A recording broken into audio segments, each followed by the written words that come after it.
Welcome back everyone. UPPSC वाली series में next test पर आ जाइए। टेस्ट नंबर 30 है। प्रैक्टिस करेंगे इसमें हम जीएस के प्रश्नों पर। ये नंबर इस पर कॉल या व्हाट्सअप करके आप फुल टेस्ट सीरीज पीडीएफ से जुड़ सकते हैं यूपीपीसीएस 2025 की। चलिए स्टार्ट करते हैं।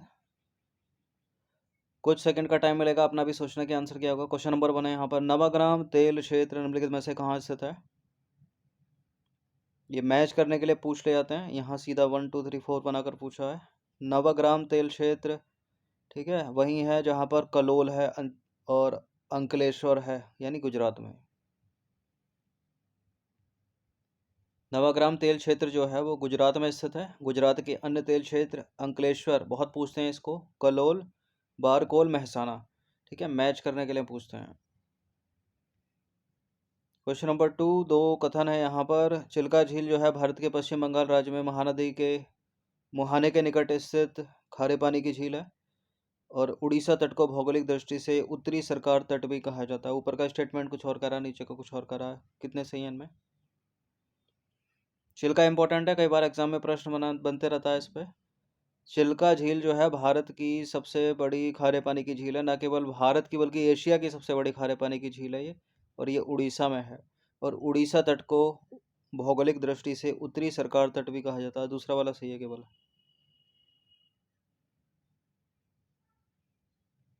चिल्का झील भारत के उड़ीसा राज्य में महानदी के मुहाने के निकट स्थित खारे पानी की लैगून झील है और उड़ीसा तट को भौगोलिक दृष्टि से उत्तरी सरकार तट भी कहा जाता है। ठीक है, कौन सा उत्तरी सरकार तट है, कौन सा कोरोमंडल तट है, ये पूछ लेता है एग्जाम्स में। कयाल निम्नलिखित में से क्या है। कयाल कयाल है केरल के लगून, बी है इसका आंसर। केरल स्थित लगून झीलों को कयाल के नाम से संबोधित किया जाता है। केरल में कई कयाल पाए जाते हैं, जैसे पुन्नामद कयाल, अष्टमुडी कयाल, बेम्बनाद कयाल आदि। निम्नलिखित राज्यों में से किस राज्य में जाड़े के मौसम में बारिश होती है। जाड़े के मौसम में बारिश होती है, यानी लौटते हुए मानसून से। रिटर्निंग मानसून तमिलनाडु में, बी है इसका answer.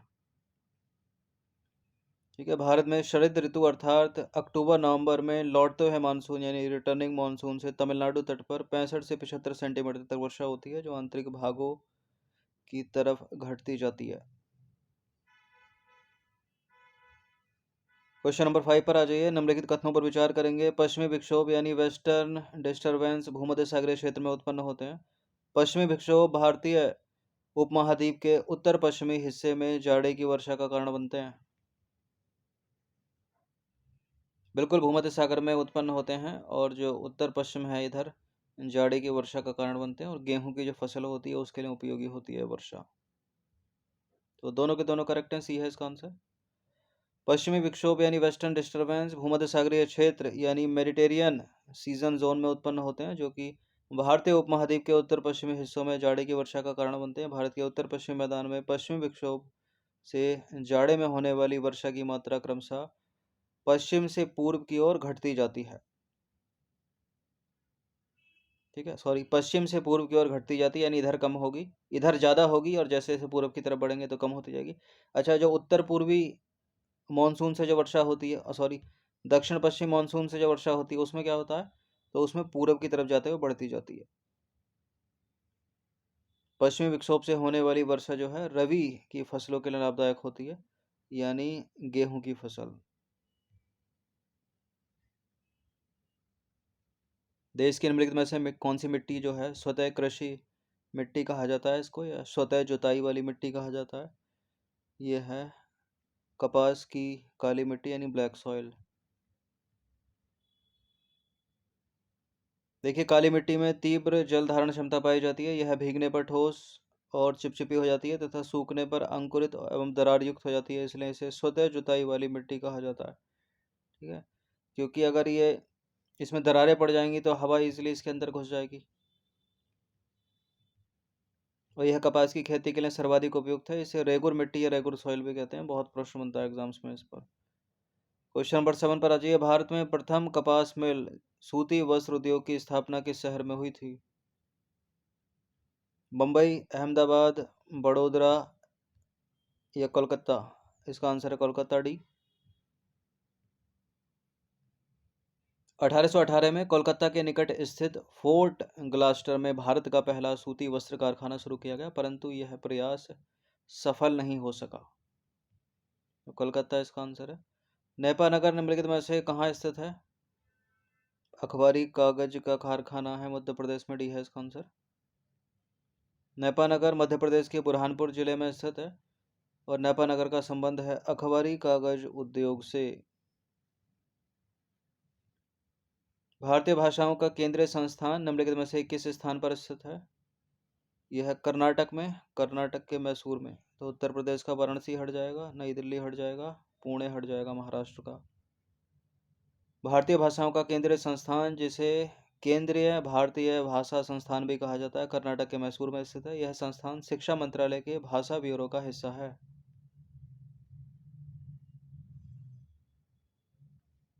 National bureau of soil survey के अनुसार भारत को कितने एग्रो इकोलॉजिकल क्षेत्रों में बांटा गया है? इसका आंसर है 20, option number 20, option number D. National bureau of soil survey के अनुसार भारत को 20 कृषि पारिस्थितिकी क्षेत्रों में बांटा गया है। ये ऐसा प्रश्न है किसी भी एग्जाम में पूछ लेता है, किसी भी स्टेट के पीसीएस में। क्वेश्चन नंबर 11, निम्नलिखित कथनों पर विचार करेंगे। आम्र वर्षा जो होती है वो उत्तर प्रदेश और उत्तराखंड में होने वाली मानसून पूर्व वर्षा फुहार है और यह वर्षा आम की फसल के लिए अत्यधिक लाभकारी होती है। देखिए, आम्र वर्षा जो होती है ना, वो दक्षिण में होती है, दक्षिण भारत में, यानी केरल में होती है, उत्तर प्रदेश उत्तराखंड में नहीं। दूसरा वाला केवल सही है, पहला वाला जो है वो गलत है।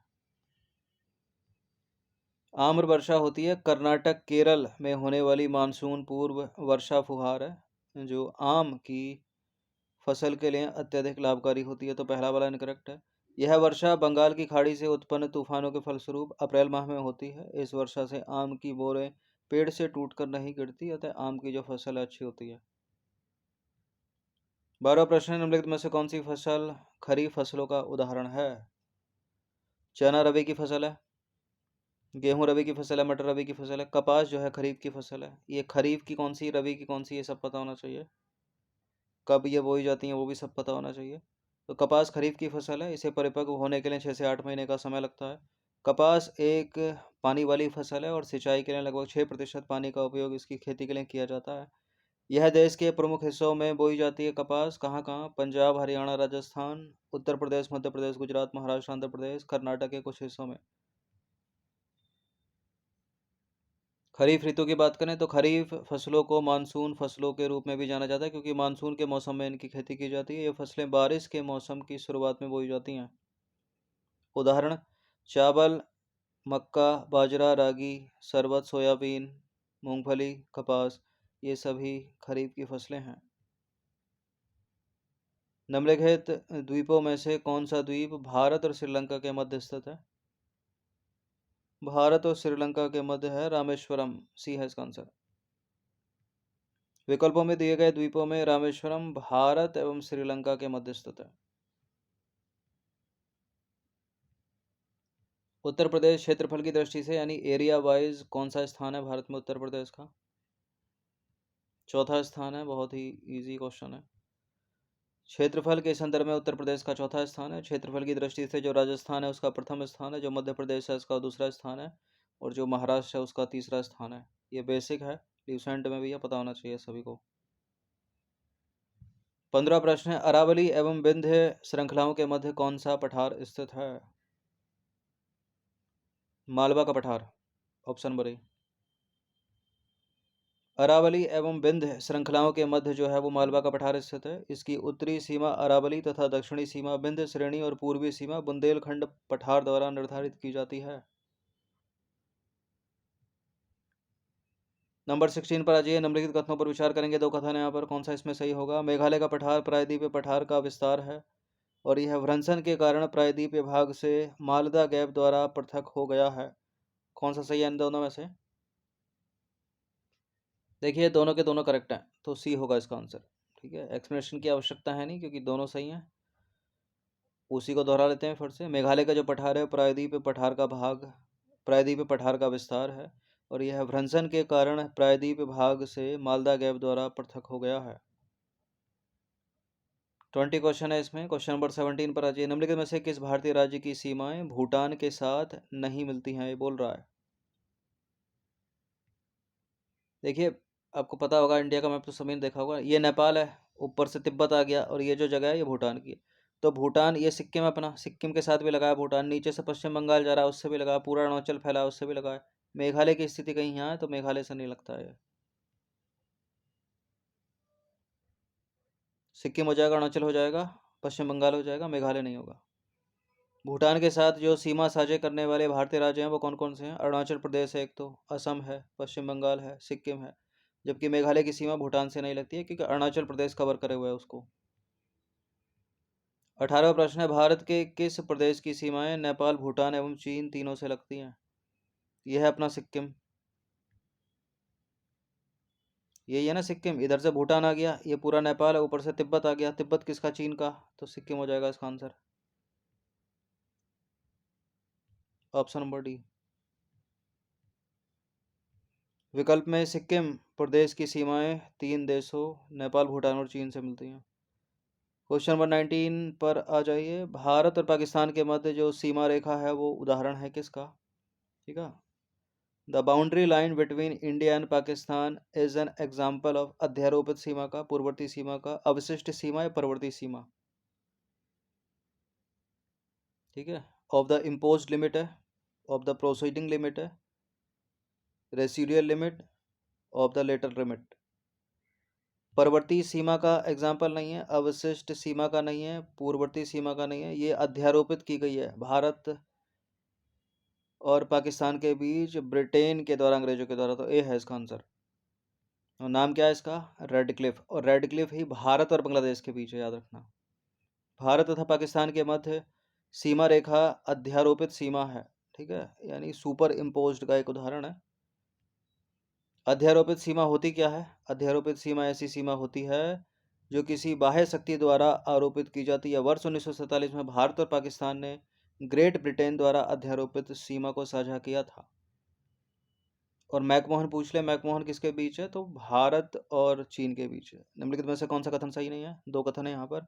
सिक्किम जो है वो भूटान, चीन, नेपाल के साथ अंतर्राष्ट्रीय सीमा साझा करता है, ऊपर समझाया था अभी, बिल्कुल करेक्ट है। और अरुणाचल प्रदेश, नागालैंड, मणिपुर और त्रिपुरा म्यांमार के साथ अंतर्राष्ट्रीय सीमा साझा करते हैं। देखिए, ये जो म्यांमार है ना यहाँ, इसको बांग्लादेश तीनों ओर से घेरे हुआ है। वो प्रश्न ही पूछते हैं कभी कभी एग्जाम्स में। म्यांमार के साथ जो लगती है वो त्रिपुरा के बाद जो है मिजोरम, मणिपुर, नागालैंड, अरुणाचल। तो मणिपुर, नागालैंड, अरुणाचल की लगती है, त्रिपुरा की नहीं लगती है। पहला वाला केवल सही है, दूसरा वाला गलत है।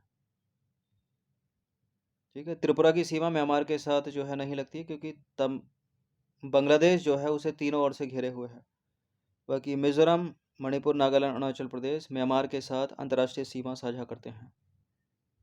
ज्योग्राफी है, मैप देखना आना चाहिए आपको, इंडिया का भी वर्ल्ड का भी। ठीक है, क्योंकि इसमें क्वेश्चन बदलते नहीं है, वही बहुत रिपीट होते हैं पुराने वाले। ये नंबर इस पर कॉल या व्हाट्सअप करके आप फुल टेस्ट PDF से जुड़ सकते हैं। ठीक है, अक्टूबर में एग्जाम है, प्रैक्टिस करते रहिए।